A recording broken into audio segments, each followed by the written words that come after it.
കോൺഗ്രസ്സുകാരിപ്പോൾ ഒരു വല്ലാത്ത ഒരു പ്രതിസന്ധിയിലൂടെ കടന്നു പോവുകയാണെന്ന് തോന്നുന്നു. തമ്മിൽ തന്നെ കലഹമൊക്കെ അങ്ങനെ രൂക്ഷമായിക്കൊണ്ടിരിക്കുകയാണ്.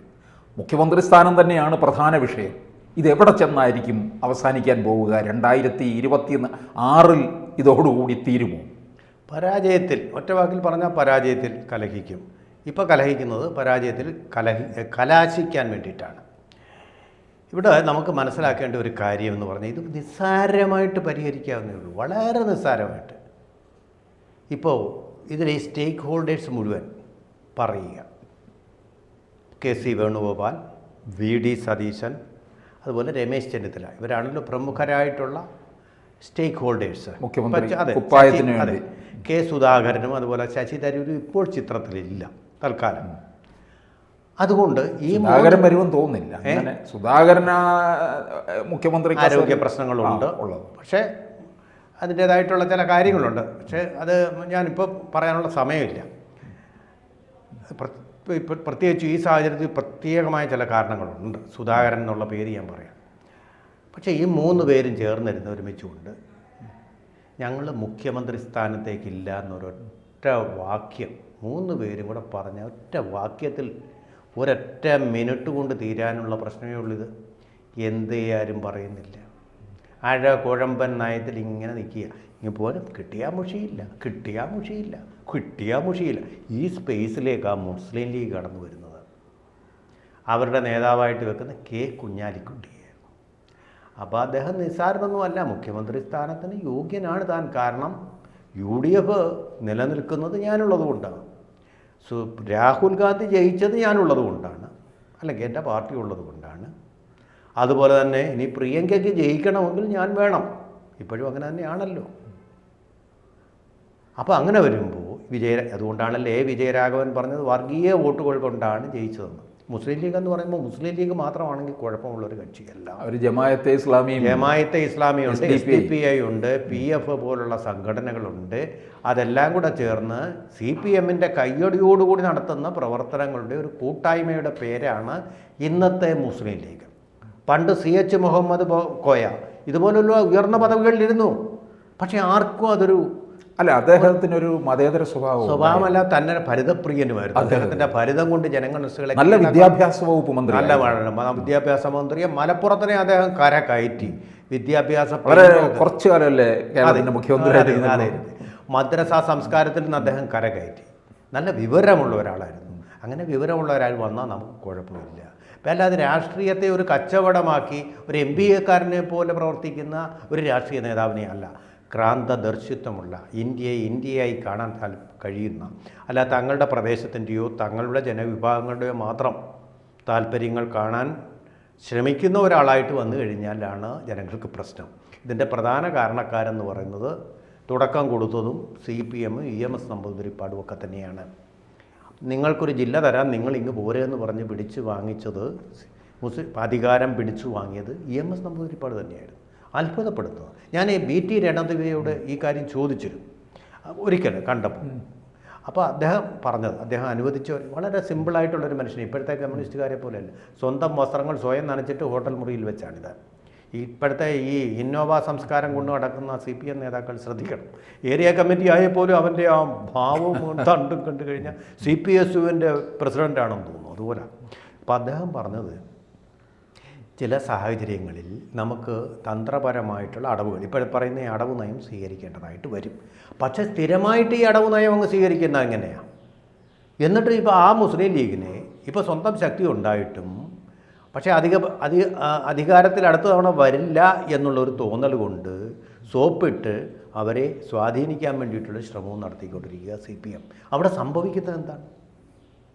അതാണ് ഏറ്റവും അപകടകരം. ഇങ്ങനെ സ്വാധീനിക്കാൻ ശ്രമിക്കുമ്പോൾ അവർ വിലപേശാൻ മിടുക്കരാണ്, കച്ചവടത്തിന് മിടുക്കരാണ്. അപ്പോൾ അവർ വലിയ ആവശ്യങ്ങൾ ഉന്നയിക്കും. നമുക്കറിയാം 5ാം മന്ത്രിസ്ഥാനം ഉന്നയിച്ചത്, കാരണം ആ സമയത്ത് അത് കൊടുത്തേ പറ്റൂ, കൊടുക്കുകയും ചെയ്തു ഉമ്മൻചാണ്ടി പോലും. മനസ്സിലായോ? അപ്പോൾ ആ ഒരു ആവശ്യം എന്തായാലും അംഗീകരിക്കേണ്ടതായിട്ട് വരും ഈ വിലപേശാൻ പോകുന്നു അങ്ങോട്ട് ചെന്ന് ചോദിക്കുന്നവർ. കച്ചവടത്തിൽ അങ്ങനെയാണല്ലോ, ബയേഴ്സ് മാർക്കറ്റുണ്ട്, സെല്ലേഴ്സ് മാർക്കറ്റുണ്ട്. ഇതിപ്പോൾ ബയേഴ്സ് മാർക്കറ്റാണ് CPM ആക്കി വച്ചിരിക്കുന്നത്. അപ്പോൾ അവിടെ അത് വലിയ തരത്തിലുള്ള വില കൊടുക്കേണ്ടി വരും. ആ വില കൊടുക്കേണ്ടി വരുന്ന ഒരു പക്ഷേ നമ്മുടെ മതേതരത്വം തന്നെ ആയിരിക്കാം. അപ്പോൾ ആ വഴിക്കാണ് പോകുന്നു. എന്നിട്ട് BJPയുടെ മതേതരത്വം ഇല്ലായ്മയെക്കുറിച്ച്, ജനാധിപത്യം ഇല്ലാത്തതിനെക്കുറിച്ച് ബുദ്ധിജീവികൾ കിടന്ന് ഘോഷിക്കുക. നാണമില്ലേ? അടുത്തു നിൽപ്പോരനിയനെ അല്ലേ ഈശ്വരൻ അരൂപനായാൽ അല്ലേ എന്ന് പറയുന്നവർ അടുത്തു നിൽക്കുന്ന ഈ യാഥാർത്ഥ്യത്തെ അഡ്രസ്സ് ചെയ്യാതെ നിങ്ങൾ ഈ ആഗോള പ്രതിഭാസങ്ങളെക്കുറിച്ചും ട്രംപിനെക്കുറിച്ചും മോദിയെക്കുറിച്ചും എന്തിനാണ് ഇങ്ങനെ വേവലാതിപ്പെടുന്നത്? അത് ഒരു മനുഷ്യൻ പറയുകയും ചെയ്തു, ഗവൺമെൻറ്റിനോടൊപ്പമാണ് നമ്മൾ നിൽക്കേണ്ടതെന്ന്. എന്തൊരു ബുദ്ധിജീവികളാണ് ഇത്! അപഭ്രംശം വന്ന ബുദ്ധിയോടുകൂടിയ ആൾക്കാരെയാണോ നമ്മൾ ബുദ്ധിജീവികൾ എന്ന് വിളിക്കേണ്ടത്?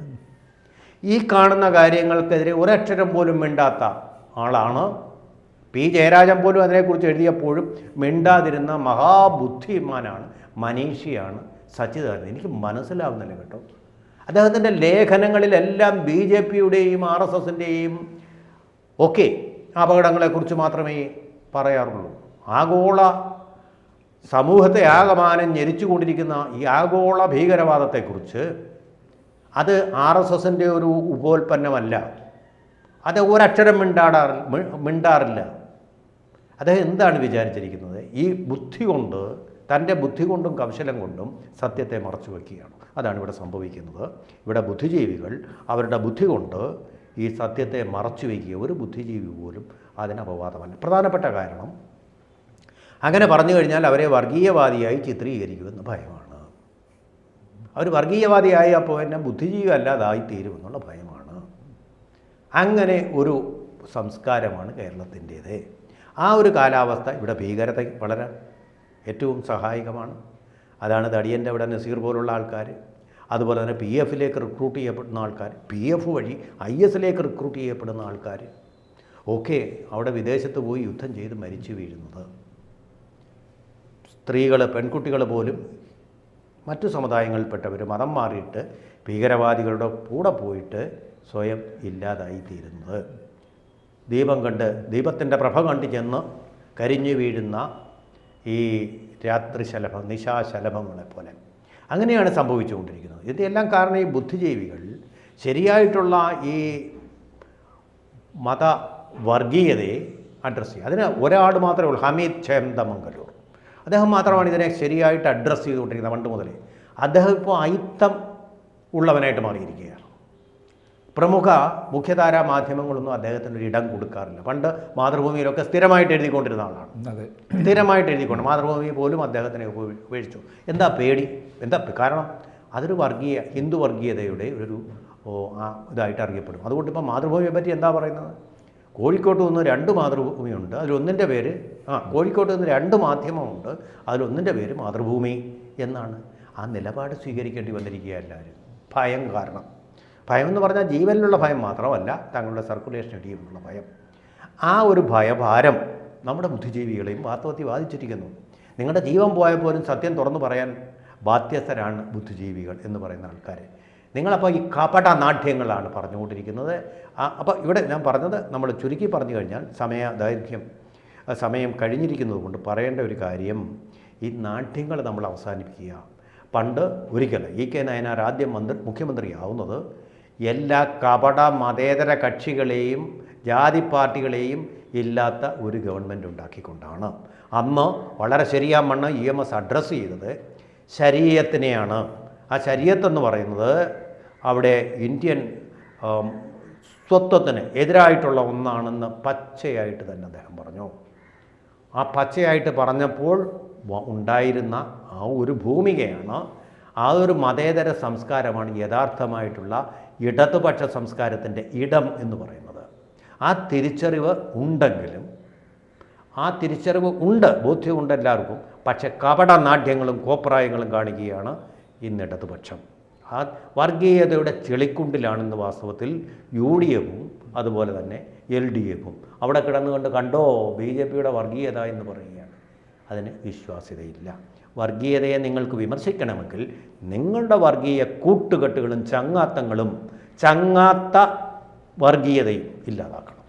കൂടുതൽ വാർത്തകളും വിശേഷങ്ങളും നിങ്ങളിലേക്ക് എത്താൻ ABC മലയാളം സബ്സ്ക്രൈബ് ചെയ്യുക, ബെൽ ബട്ടണും അമർത്തുക.